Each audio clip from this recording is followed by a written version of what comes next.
Berria FM. Berriako podcasten lista.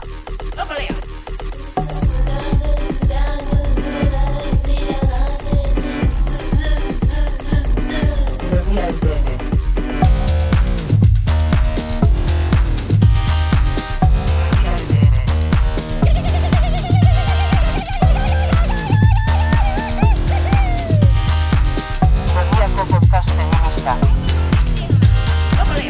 Berria FM. Ongi etorri entzule Berria FMera, eta ez dakizue ze gogoa nuen hau esateko. Ongi etorri Berria FMren aurtengo udaberriko lehenbiziko saiora. Bueno, bazen garaia, benetan ze poza, bai, eguzkiarena, gaur eguzkia badugu, bai ordu aldaketarena, ze gogoa nuen udaberria iristeko maja benetan. Bai, hemen beti egiten dugu udaberriaren aldeko aldarria, ze bai gustatzen zaigu, pozik gaude.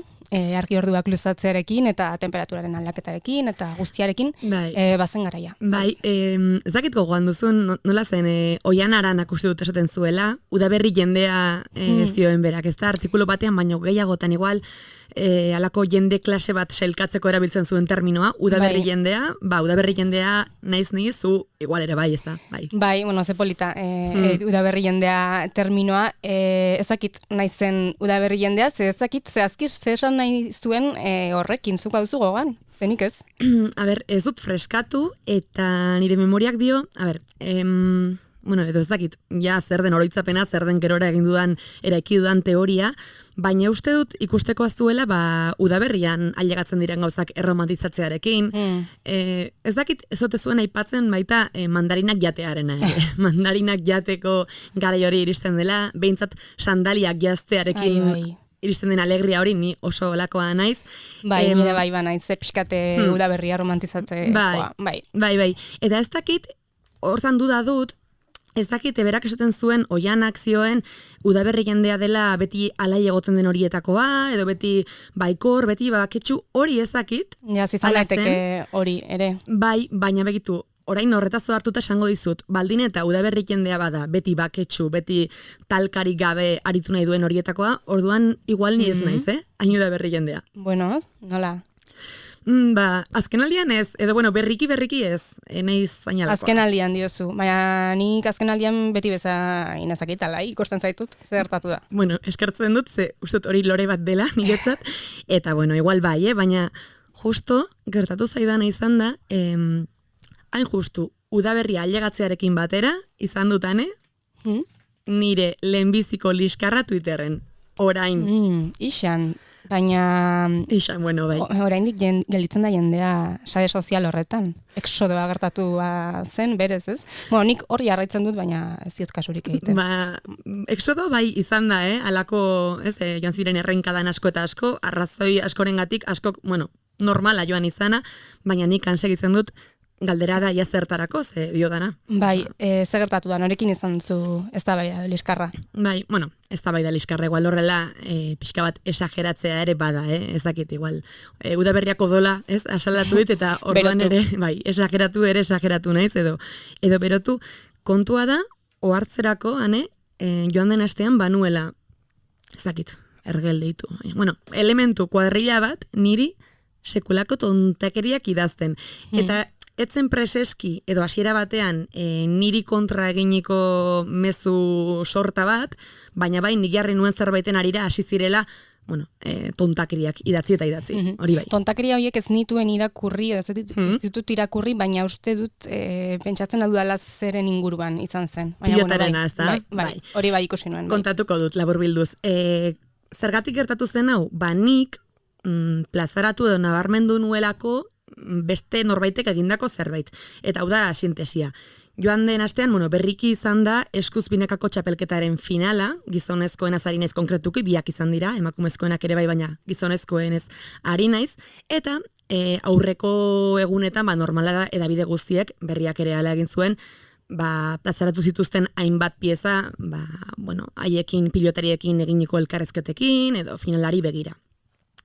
Nik jakin nuen, eta ala kritikatu nuen horregatik, Nafarroko egunkari bateko kazetari batek finalistei galdetu ziela, finalaren bezperetan, ea zer nahiago zuten, ile horiak edo beltzaranak. Eta hau esango dut erderaz, ze hor generoaren marka ere bazuen, Bai. rubias o morenas. Eta hori galdetu ziren kazetariak, finala izateko 4 egun falta zirela, galdera hori okurritu zitzaion, eta orduan nik hori ikusitan nola ez nuen, kexu agertu behar Twitterren hori egin nuen. Bai, berriako lotxabakoaren estiloko galdetegi bat zen, ez? Galdera erantzun laborrekin, baina bat zen hain zuzen ere rubias y morenas, bai. Lotxabako justu ere, hau dela lotxagabekeria bat. Bai, hori da. Nik egia esan zure etxiari esker, zure etxia irakurri ondoren ikusi nuen elkarrizketa hori, ikusi nituen elkarrizketa horiek, zegia esan egunkari hori nik ez dut gehiak irakurtzen, edo ez preseski kirolen atala, eta, ez dakit nahiko sinestezina egin zitzaidan, bai. Bai, eta pixka bat zehaztearren, baina nik ere ez diot eman nahi alako bozgorailua, hori ere egia da, kontua da, segitzen duela, pixkat amorratua, alako galdera sorta bat egin zion bakoitzari, eta, alako bata edo bestea dikotomiak edo, bata edo bestea aukeratzeko eskea egiten duten alako galderak ziren, asko ziren txarrak. Baina hori, esan dezagun, pilotari bati galdetzea, edo nori, egia esan da, baina, hile horiak edo beltzaranak nahiago dituen, zenbat gauza daude hor gaizki. Batetik, dago, asumitu zuela, kasu hortan, pilotari horiek, emakumeak zituztela gustoko, hori batetik. Bestetik dago, objektualizazio totala, hola esatearren, alako kiratx matxista bat. Bai, osatzakarra. Eta orduan, zuk hori salatu zenuen isan, eta etorri zitzaizkizun kritikatzera, edo... Bai, salatu besterik gabe jarri nuen, gertatu zena, baina, jarri nuen gertatu zena, eta uste dut gehitu nuela, hola, itzezit, ostia benetan bat. Ostia, besterik ez. Bai, ezen beharrezkoa iruzkin askoz gehiagorik. Ez, nahi nuen plazaratu besterik ez, eta orduan, batzuk batek berdin uste zuen, eta haiek ere keju noski, besteren bat hasi zen ala zirika, ez ote zeiren hariko pilotei buruz, ez dakitzer, eta besteren batek, hau fuertea da, besteren batek esan zidan, ia zer daukan horrek txarra, ia denari punta atera bertzaion, hola itzezit, eta gero beste batek esan zidan, ia nire mezu hori edo kritika hori etzen izanen, kasu hontan, pilotarietako batek erantzun zuelako hile horiak nahiago zituela, eta ia enengoen nile loskor horregatik. Hori gertatu zaik. Zen maia kazetariarena eta zen maia jendearena, ez? Bai, hori gertatu zaik, berriki. En fin, uxue ez dakit, ze pereza, zenagia, alakoek, esanen dut. Eta hor gainera, bi gautza gutxienez daude, batetik hor dago esan duguna, kazetaritza egiteko modua, kazetari batek egin ditzaken galderei buruzko eztabaida, eta bestetik sare sozialak, ematen du azken aldian behin eta berriz datorkigula gaia begien parera, baina sareetan kontzentratzen den astakeriat kantitatea oraindik ere aluzinantea egiten zait. Iruditzen zait jada ezin dela fundamentuzko eztabaida bat gertatu hor, gaia horrekin. Ez, tazuk diozuna, gero eta arrazoi gehiago ematen dizkit bizitzak berak, sare hori behintzat usteko eta nik kieto, planteatuko dut. Egin dezakezu nik bezala, noizean behin sartzen naiz, gertatzen denari gainetik behiratzeko, baina idatzi gabe, eta horrela ez ditut erakartzen jende klase baten erantzunak. Baina nik urrengoan ere usten diodan bulkada hori eginen dut. Alere esan dakoa, sare sozialen ahalmena ez nuke gutxietxi nahi, igual kontua da gehiago dauden erabiltzaile guztien artetik zein ikasu egin, ze bertan diren hainbati esker izaten dut gauza askoren berri, onerako eta txarrerako, hori zuk ere ederki dakizu, eta tira, eginen du aurrera. Berria FM. Berriako podcasterista. Berria FM.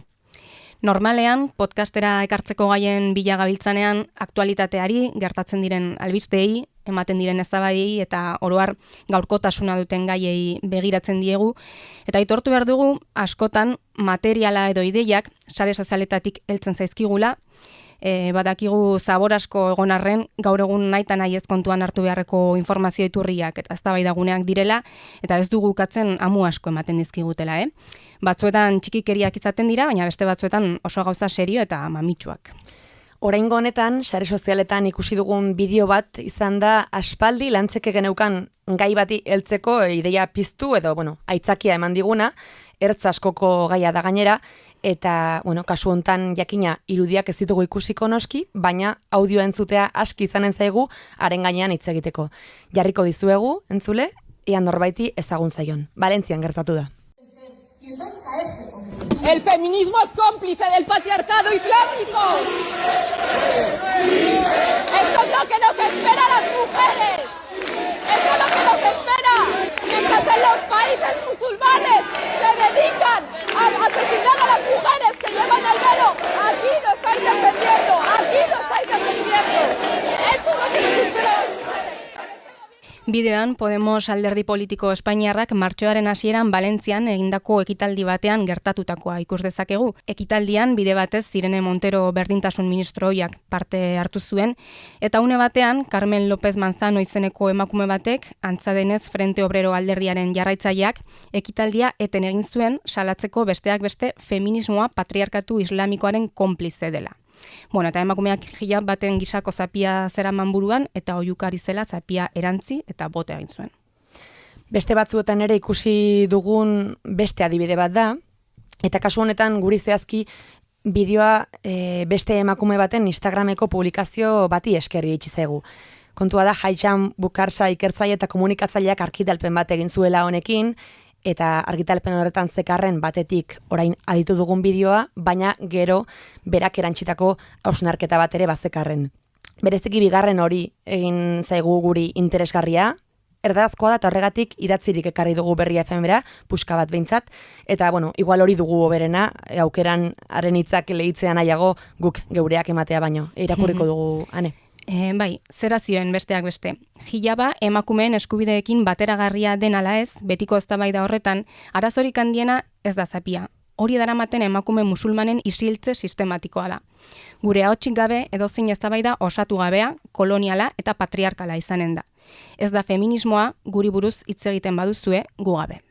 Mezu argia da eta zalantzarik gabe zer pentsatu ematen duten horietakoa, eta oro har gaiak ematen du zer pentsatua liskar honetatik harago ere noski, eta itorrezagun ez dakit behar adina denbora eskaintzen diogun ari buruz gogoetatzeari ere. Bai, ze kasu zehatzetatik eta gertakari edo anekdota puntualetatik harago, emakume musulmanek gure gizartean bizi duten egoera gai konplexua dela iruditzen zait. Beharrezkoa da feminismotik horri heltzea, gogoeta egitea, ikastea eta autokritika egitea ere bai. Eta horretarako batez ere, eta lehenik eta behin, beraiei entzun behar diegu, gure artean ditugun emakume musulmanei. Entzun eta galdetu, eta horretarako gurekin dugu Ikram Gatxan Emrani Asmioune, irakasle eta ikertzailea. Kaixo Ikram, ongi etorri Berria FM-era. Eskerrik asko. Entzun dugu, eta entzun duzuzuk ere, berriki Podemos alderdiaren hitzaldi batean gertatutakoaren oihartzuna. Ikram, kontua da jakina dela ez dela gisa honetako kasu bakarra, enegarrena dela ere esan liteke, askotan ikusi dugu alakorik. Deus baino lehen, zuk, Ikram, zer sentitzen duzu noizean behin, baina ere askotan ikusten duzunean horrela hitz egiten dela emakume musulmanei eta zehazki beloaren erabilerari buruz? Ba, askotan sentitzen dut azkenean ez dutela gure ahotsa entzuten eta infantilizazio puntu bat, puntu handi bat dagoela, eta beti begiratzen digutela begidera paternalista batekin.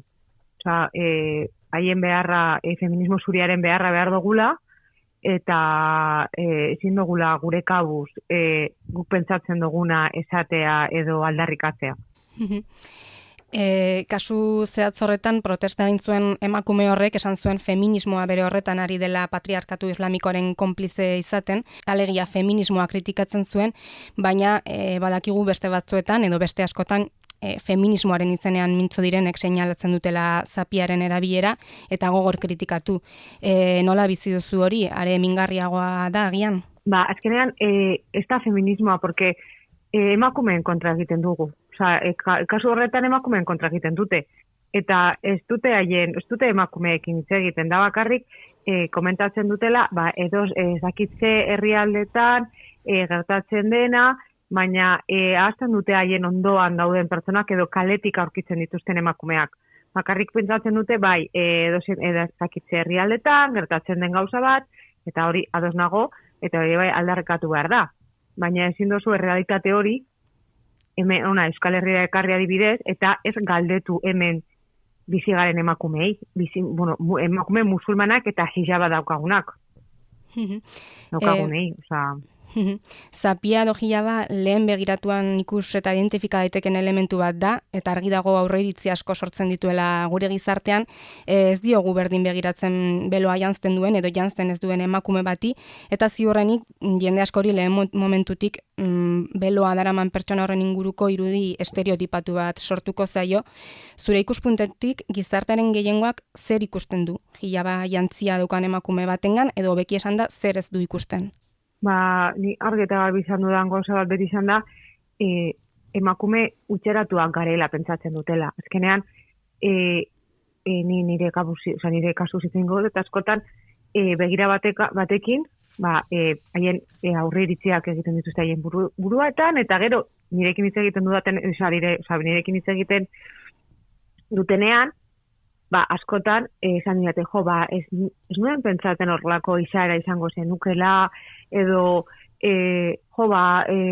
ezakite, beste modu batean ikusten nuen emakume musulmanak, orduan, askotan da beti, lehen esan duan moduan, paternalista puntu hori, emakume utxeratuak garela, eta beti gizon bat dagoela gure atzetik, eta ezin dugula gure iritzi propioak izan, eta askotan, eske ja nekatuta gaude horrelako gauzak entzuteaz, eta askoz gehiago azkenan gure egunerokotasunan sentitzen dugu, eta Euskaldunak gara, eta horrela sentitu behar gara hemen gure egunerokotasunean eta pertsona barriak ezagutzen ditugunean, nekagarria da.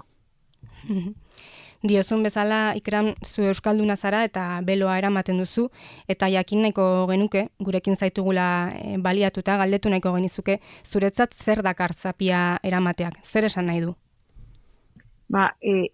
Nire kasu, ni beti hitz egiten danean, zaiatzen naiz, nire ikuspuntutik eta nire kasutik hitz egiten, porque ez ditut beste emakume guztiak sartu nahi, baina nire kasuan da, nire erlijioa bizi dudan modu bat da, eta niretzat, nire simbolo erlijioso bat denez, nire egunerokotasunean sartuta daukat, eta nire identitatearen parte bat da. Orduan, ezakit, hori azkenean, ezakit zelan azaldu, atakatzea edo beti hori izatea gure simbolo de opresión esaten duten bezala, niri askotan azerretzen hau, porque ni ez dit oprimitzen hijaba eramatea. Hain zuzen ere, Ikram, askatasun falta da alakoetan aipatzen denetako bat, ez da, esan nahi dute, ikuspegi paternalista aipatu dugu dagoeneko, ez da, ikuspegi paternalista eta infantilizazioa aipatu duzulenago, eta haien argudioetan askotan sartzen da askatasun faltarena, ez? Esanen nuke, hori dela, hain zuzen ere, beren burua feminista atzat duten askok beloaren aurka erabiltzen duten lehen argudioetako bat. Ez zaretela aske? Hori, baina ez dira konturatzen askatasuna beraiek entzen ari direla. Askatasuna bi aldekoa izan alda. Edo hijaba behartuta jarri, edo behartuta kentzea. Askatasun horretan, beti emakume musulmanei ezin diguteman gure askatasuna gu erabakitzeko. Edo erabaki behar dute, bai ala bai jartzea, beste herrialde batzuetan egiten duten bezala, edo hemen kentzea. Edo hemen ezin digute eskubide hori, gure eskubidea denez ezin dute zer egin, baina bai, ez dakit, horren kontra egin, edo horrelako portaerak, azkenean horrelako jarrerak emakume musulmanak minduta sentitzen dira, eta azkenean bakoitza bere izaera dauka, eta ez gara denak berdinak. Ze batzuetan ematen du sentsazioa, nahastu egiten ditugula norberaren gorputzaren gaineko askatasunerako eskubidea eta gorputza biluzteko bete beharra, nolabait, biak gauza bera balira bezala, hemen gure gizartean, baina hori eginda, zuk diozun bezala emakume batzuei gorputza estaltzeko eskubidea ukatzen diogu, hain zuzen ere? Hori da, askotan, estali nahi duen, atxartu egiten duen, ez diogu aukera hori emango, baina beste batek ez badu estali nahi, bere eskubidea dukanez, ez da ezer gertatzen. Orduan, emakume bat da, zuri berdin zaizu zer egiten duen. Edo estali, edo ez estali. Azkenean bere gorputza da eta bere erabakia da. Baina beti bezala da beste emakume baten kontra egitea, porque azkenean hemen Euskal Herrian musulman asko daude, neskak eta mutilak. Baina nor daude beti puntu de mira horretan? Emakumeak. Eta askoz gehiago, hijaba daramagun emakumeak, porque azkenean begibista batean, identifikatzen gaituzte musulman bezala, eta orduan beti gaude punto de mira horretan. Gizonai adibidez, ez diete zer esaten, berdin da zelan jantzen diren, edo zer da, haien bizitza egiten dute, eta beti bezala, emakumeak emakumeen kontra. Gero bai Ikram harakatuko dugu are eta sakonago zuk aipatzen duzu, zapalkuntzen pilatze horri buruz, intersekzionalitateari buruz, dena dela orain, erabakitzeko eskubideari buruz are zinela. Gogora etorri zait, 2024ko abenduan, jakina da, emakundek aitortza egin ziela, batetik emakume ijitoen eta musulmanen aldeko elkarte banari, ezta, amujeri eta ime emakume musulmanak euskal gizartean integratzeko elkarteari, eta Jania Zereibi da azken horren sortzailea, imekoa, eta zuzen berriak egineko elkarrezketa batean, astapenak gogora ekarri zituenean, kontatu zuen, hainbatek uste zutela, elkartea martxan jartzearekin batera, agertuko zela beloak kentzearen alde, ez? Olako sustatuko zuela beloak keltzearen aldeko mugimendu bat, bideratuko zuela alakorik, eta hori izanen zuela lehentasuna. Berak, noski, sortzaileak, laster gezurtatu zuen hori, gezurtatu zuen, ukatu zuen ala izanen zenik, eta argitu zuen noski emakume guztien identitatea besteren aldekoa izanen zela. Berak personalki, ez dara ama belorik, ala erabakita, baina zioen elitzak jokela okurritu ere ginen inori beloak entzeko eskatzea. Ezkenean bere erabakia denez, eta besteen ere bai, benetan, askotan pentsatzen dut, eta erreflexioa egiten dut, esaten dut, zertan molestatzen du hainbeste emakumeak hijabarekin ikustea? Ez dute, buelta ematen dio dut esaten dut, zergatik, eta gehienetan emakumeak izaten dira, orduan, zertan molestatzen, ez dakit, ez dut ulertzen, eta batzutan betxatu eta esaten dut, gustatuko litzaidake, hijaben kontra dagoen pertsona bati galdetzea, eta esan, zertan molestatzen zaizu, zure bizitzan, edo zure egunerokotasunean, edo, zer gertatzen da?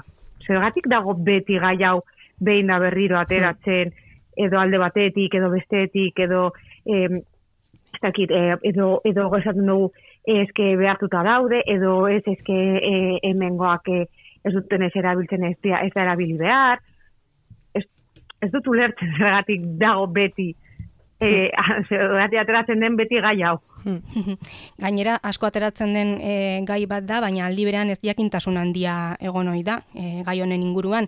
Esate baterako emakume musulmanek jantzi ezberdinak erabiltzen dituzue, ala nola hijaba, baina burka edo nikaba ere hor daude, eta esanahi ezberdinak dituzte, eta askotan ez dakigu zein den terminoien arteko ezberdintasuna ere adibidez. Beraz, horrek erakusten du zein interes gutxi egon ohi den norberarena ez den beste kultura batzuetara gerturatzeko eta ulertzeko.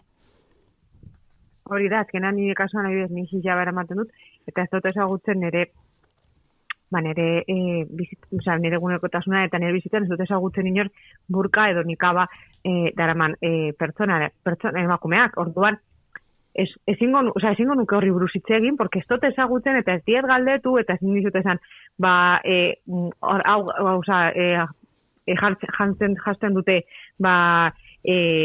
motibo negatik, edo ez ditut ezagutzen. Orduan, ezingo nuke hitz egin, eta ezingo nuke esan, ondo iruditzen zait, txarto, edo behartuta daude, edo ez ditu dalako ezagutzen, eta gainera, haien erabakia denez, ez dute zer esan behar. Edozein kasutan esandakoa jende askok jantzi hauen erabilera kritikatzen duenean ez jakintasun osoz egiten du edo gainera ulertzeko asmo handirik ere ez da egoten, adibidez zeuri editua dizugu kontua ez dutela ulertzen, baizik eta ez dutela ulertu nahi ere. Ez dago gerturatzeko asmorik beraz. Ez dizute galdetzen, eta askotan, adibidez ni hainbat galdera egin didaten ere bizitzan zehar, eta batzutan galdetzen didate, como pizkatu bat beldurrarekin, baina ni beti esaten ni nahiago dut galdetzea eta ni erantzungo dizut, ez zure aurriritziak izatea, eta gero besteekin komentatzea, porque askotan ikusten duzu zeo zer, eta tontakeri bat da, nire kasuan, potoko dizuet, da tontakeri bat, baina ni adibidez nire kasuan nire hijab beti da beltza, gustatzen zaidalako, eta ez ditute koloretako hijabak erabiltzen. Eta oindela 3 urte edo horrela, kaletik, emakume bat galetu izan barkatu, eske galdera bat egin nahi dizu. Eta zan nion, bai, esan, bitxo, eske ikusten ditut beste emakume batzuk eta erabiltzen dituzte koloretako hijabak. Eta zu beti beltzarekin zaude, orduan. Ni badakitzu ez zaudela eskonduta, orduan. Igual, da eskontzagatik eskondu arte ezin dozuela koloretako hijabak erabili. Eta zanion ez, azkenean da, bakoitzaren erabakia, eta nire kasuan, estetikoki beltza gustatzen zaidalako, eta beti erabiltzen dut beltza, eta beste emakume batzuk, beste kolore batzuk erabiltzen dituzte, edo koloretakoak gustatzen zaidelako, baina ez dakaz erikusirik eskonduta edo eskondu gabe egotea. Baina, klaro, hori galdetzerakoan, ni erantzun nio, eta bera badaki erantzuna, baina imaginatu ez duela galdetzen, gero komentatzen doa badakizu, emakume musulmanak ezin dute erabili koloretako hijabak eskondu arte, eta berriro hasiko ginen, eske, klaro, zelako machista, porque emakumeak ezin dute erabaki, eta eskondu arte ezin dute koloreak. Azkenean galdetzea, hurbiltzea, ez dugu zetan egon behar beti, azkenean emakume hori ezagutzen nuen, eta, begibiztaz agurtzen ginen, baina behintzat, detaile hori izatea eta galdetzea, egia esan dara bai, ez gara egon behar beti kaletik Nekezalitzateke etengabe, baina bueno, badakeinu bat, ez da. Hori da, galdetzea, eta ez hitz egiteagatik. Esatea, ni badakit ezagutzen dudalako neska bat, eta ez duzu neska horrekin inoiz hitz egin, eta ez dakizu ezer. Eta badakigu usteak erdi ustel direla, eta gainera, ez jakintasun hori nahasirik, diskriminazio batekin, alako, ez ezagunak batzuei eragiten dien alako, ez dakit ezin ikusiari, pentsa zeatra daiteken, ez da? Galdetu ezean ere. Hori da. Ikram, eta oraindik ez dugu aipatu, baina zu hona ekartzeko beste motibo nagusietako bat zein den jakinarazteko garaia iritsi delakoan nagoni, saia honetarako gidoia ez ezik, zeuk idatzitako hainbat orrialde ere baditugu eskuartean, eta murgilduko gara hoietan, bai? Vale. Berria FM. Berriako podcasterista. Berria FM. Izan ere entzule, Ikramek, David Pastor Andres eta Janire Castrillorekin batera, goi mailako ikasketak dituzten jatorri musulmaneko emakumeek hezkuntzarloan bizitzen dutena aztertzea helburu duen ikerketa bat egin du, Araba, Bizkaiko eta Gipuzkoako errealitate zehatzetik abiatuta. Horretarako Euskal Autonomia Erkidegoko hainbat lekutako eta jatorri musulmaneko 6 emakume elkarrizketatu dituzte, eta besteak beste nortasunari, inklusioari, intersekzionalitateari, kulturaniztasunari eta kulturartekotasunari buruz galdetu diete. Artikuluaren izenburua zehazki hau da. Emakume musulmanen identitatea eta formakuntza akademikoa EAN. Eta elkarrizketa horietako erantzunetan eta ondorioetan sartu aurretik, Ikram artikuluan nabarmendu dituzuen premisa batzuk ekarri nahiko genituzke gogora, dagoeneko izan ere atera dira hemen konversazioen oihartzunetan, hauexek dira zuk idatzitako 2 esaldi. Batetik, musulmanak atzerritartzat jotzen direla, esan duzu, eta, horri genero aldagaia gehituta, esaldi hau genuke osatua, ez da. Ondorioz, emakume musulman bat atzerritarra da eta gainera emakumea. Eta horrek dakarren guztiarekin, horri sakon erreparatu diozu artikulu honetan, ezinbestean, Ikram, musulmana eta emakumea. Azkenean lehen esan izuetan bezala, emakume musulmen bat identifikatzea gehienetan oso erraza da, batez ere hijaba badauka, orduan begibista batean ja identifikatuta dagoenean, ja atzerritarra da, eta orduan euskeraz hitz egiten badozu esaten zitu, handa, euskeraz badakizu? Sorpresa. Claro, edo adibidez galdetzea, nongoa zara, eta ni beti erantzuten dut berdina, Eibarkoa. Eta askotan galera hori errepikatzen da, en plan, baina nongoa. Nongoa. Eta ni berri, Eibarkoa, eta hori gertatu zaita, adibidez, unibertsitatean, ez dut hitz egiten, kaletik, ez, unibertsitateko irakasle batekin. Bai, Eibarkoa. Gezurretan hariko bazina bezala, gainera. Bai, 3 eta 4 aldiz galdezea berriro, baina nongoa, eta ni, Eibarkoa. Alakoetan, esan beharko zaie, ez duzu aurkituko nahi duzun erantzuna, ez da? Edo ez dakitzeren bila ari zareten kantua hori da. Bai, eta orduan, galdera aldatzen badozun erantzuna aldatuko, eta orduan galdetu izan, eta zure gurasoak, eta zeinan, bai, nire gurasoak Marokokoak dira. Eta orduan, edo galdetzen baina zure jatorria nongoa da, erantzungo dizut. Baina begibista batean ja, nire itxura fizikoagatik atzerritarra naizela identifikatzea, azkenean ere bai diskriminazio modu bat da. Eta gehienak, hau bizi dugun gehienak dira emakumeak, eta emakume musulmanak hijabarekin askoz gehiago. Ikerketarako jatorri musulmaneko 6 emakumeri, banaka eta sakon egineko elkarrezketak baliatu dituzu, horretan oinarritu duzu artikulua neurri handi batean, eta 6 dute komunean batetik adintartea, 21-tik 28 urte bitartekoak dira, eta 6 familiak dira Marokokoak jatorriz, ezta?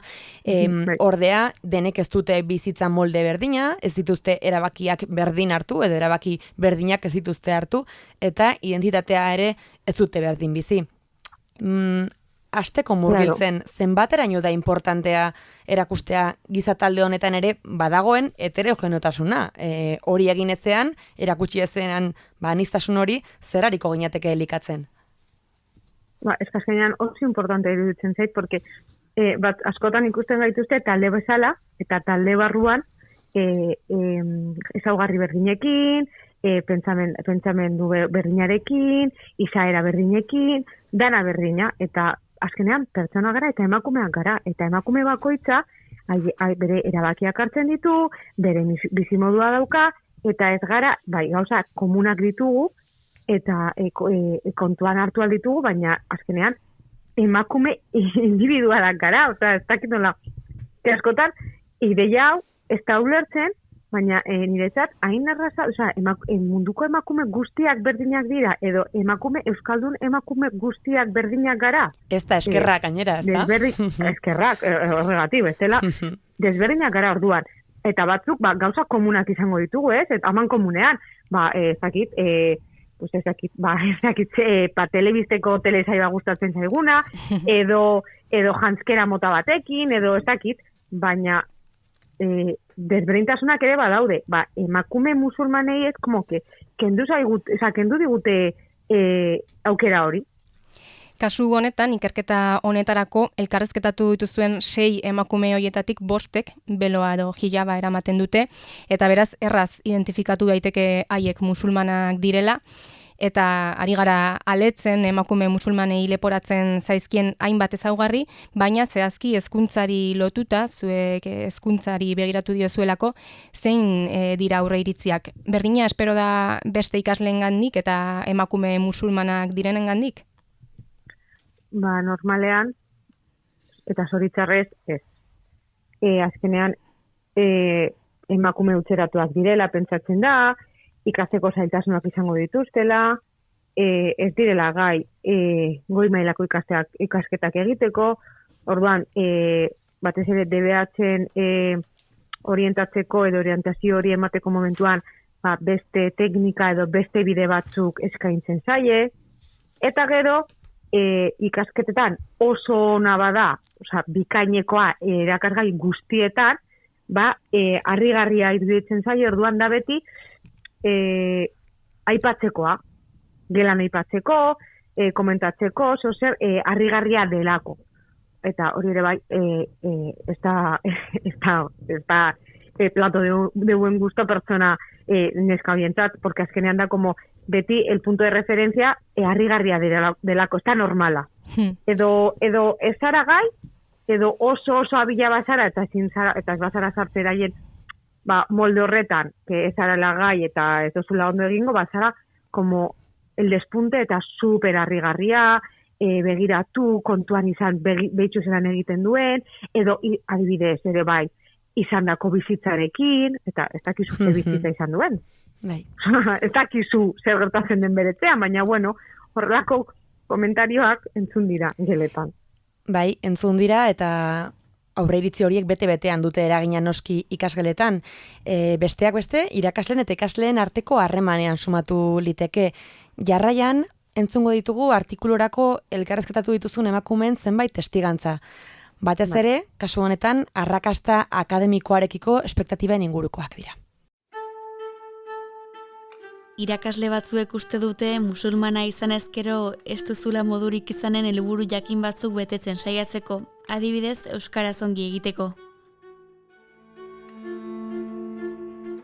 Desberdin tratatu oten hauten, iruditzen zait ezetz, baina ikaskidekin alderatuz bertze espektatiba batzuk zituzten niri zegokionez, hori bai. Ematen zuen haientzat nire izaera eta itxura ez zetozela bat. Gauza batek markatu ninduen unibertsitate ikasketetan. Irakasle bat, ikasgai horretako ariketak egiten hasten ginenean, mahaira hurbiltzen zitzaidan eta erraten zidan, derrigorrezkoa da etxeko lanak egitea. Jakintzat emanen balu bezala, ez nituela eginak, baina bai, eginak izaten dituen. Horrelako 11 detaile izan ziren, horretarako inoengo arrazoirik gabe, itzuraz. Ez zuten konfiantzarik nigan, ez zuten uste ikasketak bukaan itzakeenik.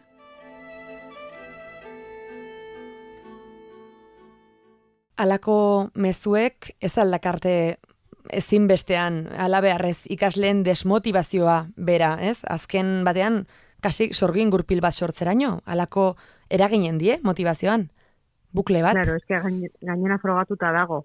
Gure aurre iritzia, gure ikasleekin, askotan, egia bihurtzen dira, gure esanako mezuen gatik.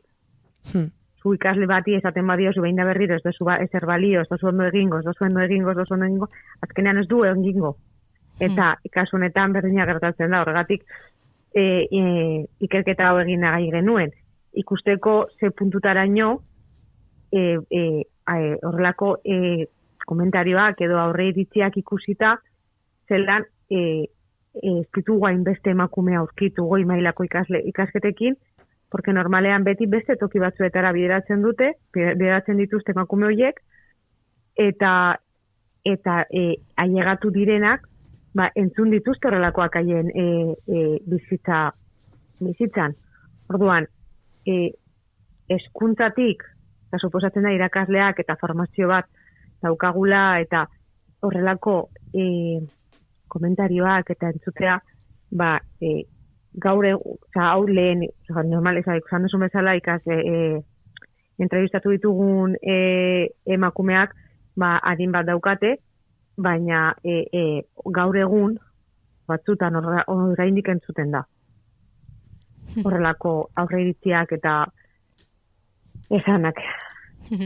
Testigantzetan azaldu diren ideia asko ditugu azpimarratuta, eta bat da, euskaraz hitz egitearekin loturiko aurreiritzeekin lotutakoa. Zuk zeuk aipatu duzu aurreiritzi horiek sumatzen dituzula zure egunerokoan, baina zehazki heziketari lotuta aditu dugu edo irakurri dugu nola elkarrizketatutako batek dioen irakasle batzuek uste dutela musulmana izateagatik gauza batzuk ez dituela jakinen, adibidez euskaraz ongi hitz egiten. Beraz, hasieratik datoz aurreiritzi horiek ongi hitz egiteak ere harritzen ditu. Claro, porque directamente esaten dute, etxe honetan ez da euskeraz hitz egingo. Orduan, ikasle honek ez du euskeraz hitz egingo etxean, eta ez du bere ama hizkuntza ez da euskera izango, orduan ez du euskera inoiz ondo hitz egingo. Baina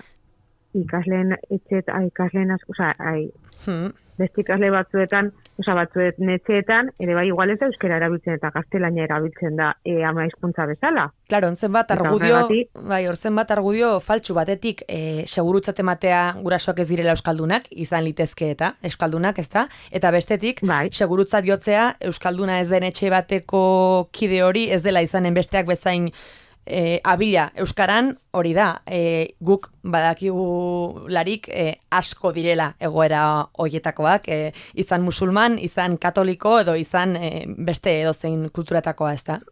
Horregatik, eta ez daukazer ikusik erlijioan edo jatorrian, porque igual ikasle horrek arazoak ditu hizkuntzetan, eta igual ez du inoiz ondo hitz egingo euskeraz, baina ez du ondo hitz egingo ingelesa, ez beste hizkuntzetan, porque arazo bat dauka hizkuntzetan, edo ez aielako gustatzen. Baina oinarria edo ezergatia ez da izango bere jatorria. Edo bere erlijioa. Hizkuntza hori ondo edo txarto hitz egiterako momentuan. Baina beti da, la coletilla, kanpotarra delako. Eta normalean ikasleak ez dira kanpotarrak, baina bueno, kanpotarra denez, ez du ondo hitz egingo euskera. Mintzatu gaitezen identitateaz, Ikram, ze artikuluaren izenburuan ere ikusten dugu ala nabarmendurik emakume musulmanen identitatea eta formakuntza akademikoa eaen.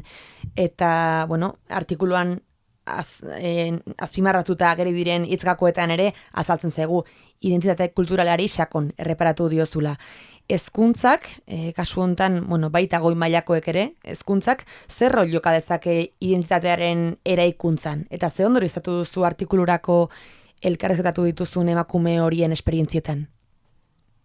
Azkenean eskola zati garrantzitsua da gure bizitzan, edo izan da gure bizitzan, azkenean eskolan ordu asko pasatzen ditugu, ikasle guztiak pasa ditugu, ume guztiak, eta etxetik ekarritako atal hori gordetzea edo garrantzia ez ematea azkenean ikasleek ere bai hasten dira izkutatzen haien identitate hori. Eta bi identitate desberdin hasten dira eraikitzen etxean erabilial dutena eta eskolan beste identitate bat eraikitzen dute, porque claro, etxean daukatena ez da balio, ez aie balio. Orduan, hezkuntza aldetik oso garrantzitsua da umeak ekartzen dituzten gauzak garrantzia ematea, azkenean ulertzea eta identitate eraikuntza horretan eraikuntza hori egitea oso zaila da. Baina hori guzti hori pasatzen zaigu identitate hori, txikitan eta juten gara poliki-poliki eraikitzen. Baina hezkuntzatik edo eskoletatik laguntzen ume hoiei, ez dakitzen erramintak edo etxetik elkartzen dutena baliogarria bada, haiek ere bai garrantzia ematen diote eta onartuta sentitzen dira. Orduan, oso garrantzitsua da, adibidez, orain Ramadana bukatu eginda eta ikasle askok, batez ere neskak, jena tatuajeak ekarri dituzte eskoletara. Hori galdetzea eta azaltzea, azaldu nahi dezuzuten ikaskiren aurrean zer den, zergatik egiten duzuen, tal. Ere bai, azkenean, zakit zelan esan. Urbilketarik ere, urbilketa bat, ez da? Eta ere bai, haien arteko ikaskuntza bat egongo da, eta gauza berriak ikasik etxe batetik beste etxe. Ez dakit ondo funtzionari nahi zen, edo ez, da haien zatia onartzea, etxetik ekartzen digutena onartzea eta garrantzia ematea. Ez izkutatzea edo ez dugun, etortzen da ikaslea eta esaten dizu behitxu, andereño behitxu zer daukadan, bale, oso ondo. Garrantzia ematea eta entzutea. Hain zuzen ere, egin dituzuen elkarrizketetan, 6 partaideek, 6ek, adierazi dute beren eskola ibilbideetan sumatu dutela ikasgelan egiten ziren jarduerak ez direla inoiz diseinatu ikasle guztiak barne hartzeko. Eta oro har ez dutela kontuan hartzen haiek musulmanak zirela. Haien kultura ez zela existitzen ikasgelan, eta are batzuetan irakasleek kultura horren adierazpenak ezkutatzen saiatzen zirela, ikasleen homogeneotasuna bilatzen zutelako.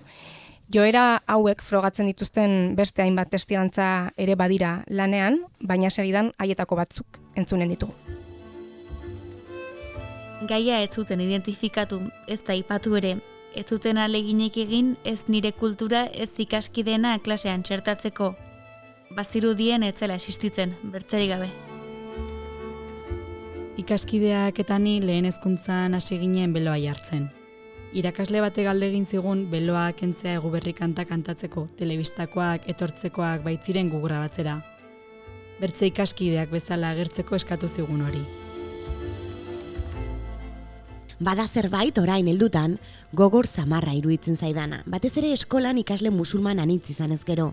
Ez dut erran nahi, eskolan Ramadanaren bukaerako besta edo islamari lotutako ospakizun garrantzitsuak ospatu behar direnik, baina gu ospakizun horietan parte hartzeko ez ginen eskolara joaten. Falta pairatzen ziguten, eta biharamunean froga agiri bat eraman behar izaten genuen, adierazteko arrazoi pertsonarengatik utz egin genuela eskolara bezperan. Baina gero, kontua ezen sekula normalizatzen, ez ziguten gure ospakizunetan ongi ibiltzeko opatzen, inoiz ez.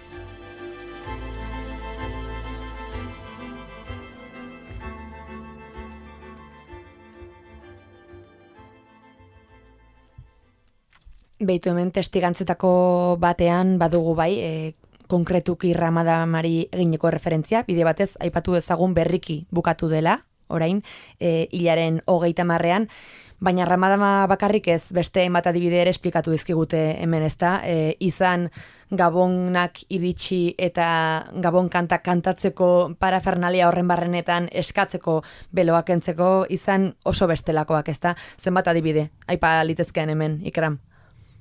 Claro, azkenean, homogeneotasun hori bilatzeko, eta ez tozu nahi ikasle bat beste bategatik destakatzea, edo azalpenak izan beharra orduan da, bilatzea, denak berdinak, eta horrela ez ditugu esan behar ikasle musulmanak ditugula, edo emakume neska musulmanak daudela gure gelan, eta horrelako, beste kontzu batzuk, azkenean festaren bat ospatzen dugunean, festa horrekin, hainbat apaingarriak edo prestatzen dituzte etxean, eta bintzat galdetzea edo soriontzea, edo gezurretan ez ibiltzea, ez gara eskolara etorriko, festa hau daukagulako eta ospatzen dugulako, ez? Por motivos personales, ez gara klasera joan, ez, festa daukagu eta eskolan argita garbi esatea eta normaltasunez, eta azkenean ume horiek ez dauz ezer txarra egiten, orduan zertan ibili bardia gezurretan edo normaltasun bat eman behar zaio.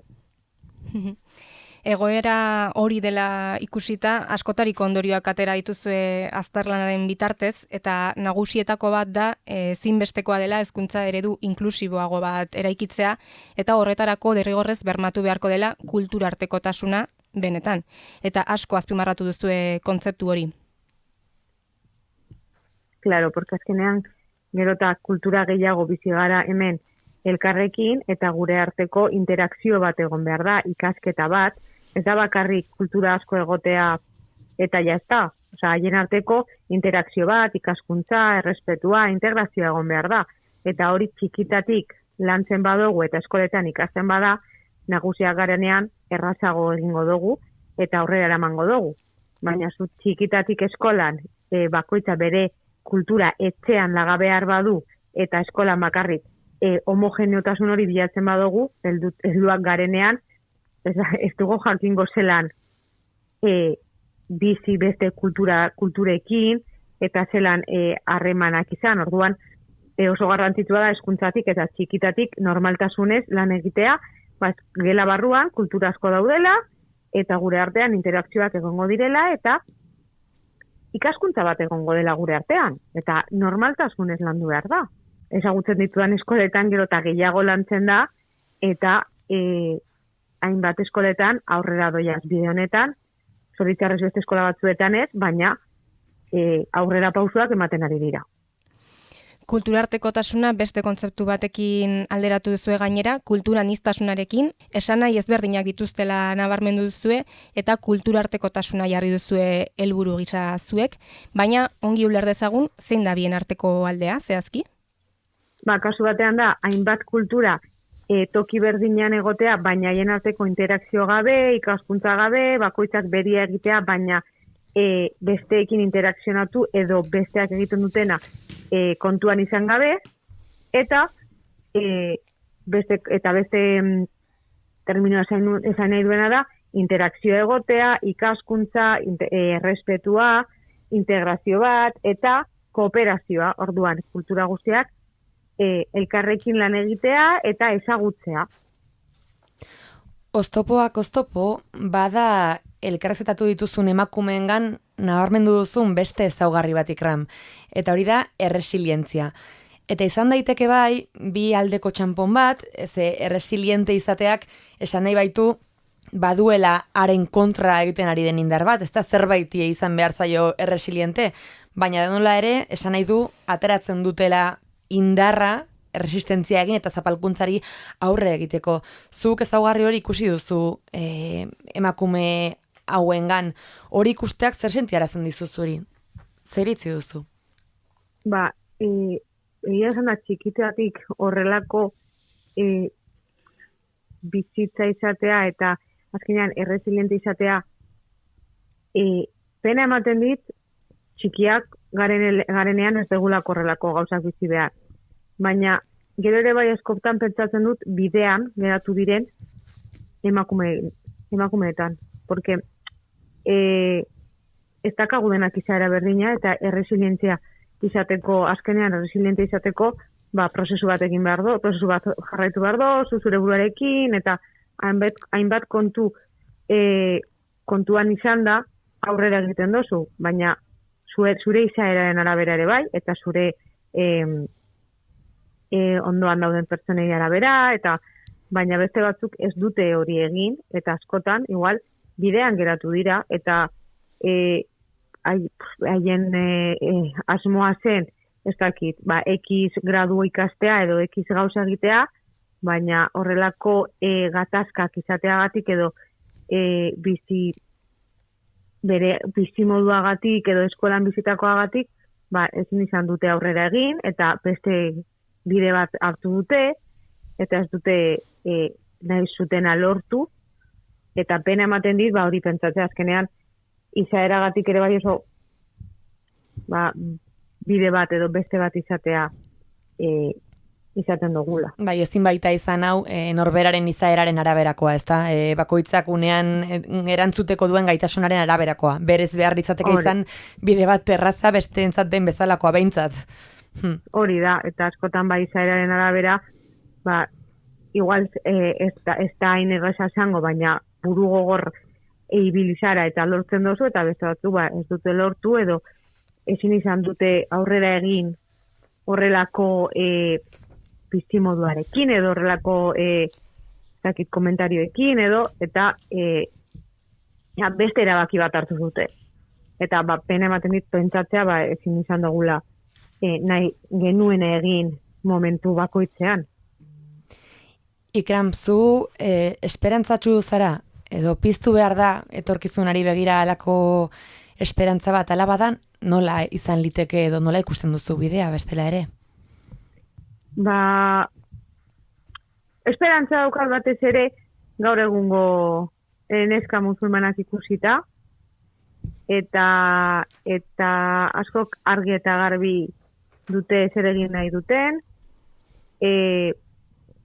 batzutan zailegia egiten zaie, pena ematen dit, baina ez diet ikusten gogoarekin eta elkar lagundu algara, lehen ezen hain normala ikasle musulmanak ikasketekin ikustea, edo haien bizitza independiente egiten, eta gaur egun hemen hori ikusten da, elkar laguntzen gara, eta uste dut, eta ez bakarrik emakume musulmanak haien artean, baizik eta orokorrean, emakumeen artean,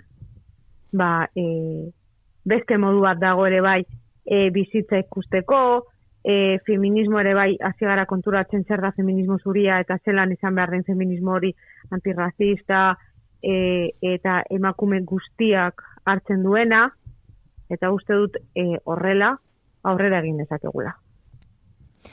Ikran Gatxamemrani, Atxmiune, irakasle ikertzailea, mila esker gurekin izategatik, badakigu neurri handi batean nekeza izan daitekela gauza batzuk behintzat behin eta berriz azaldu beharra, eta badakigu ahalegina ere badela, baina benetan importanta iruditzen zitzaigun zuen ahotsa, zuen ikuspegia jasotzea, eta eskertzen dizugu izugarri gurekin hitz egiteko tarte hau hartu izana. Eskerrik asko. Zuei ere bai eskerrik asko gai hau kontuan izateagatik, eta eskerrak ematea, eta laster arte egonen gara, seguru. Eskerrik asko, Ikram, tarte hau hartu izanagatik, plazera izan da. Zuei, eskerrik asko. Eta zuri entzule, mi esker beste behin hori izateagatik, hurrengora arte, ongi izan.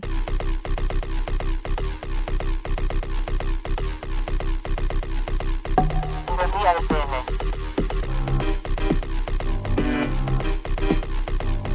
Berriako podcasten izan.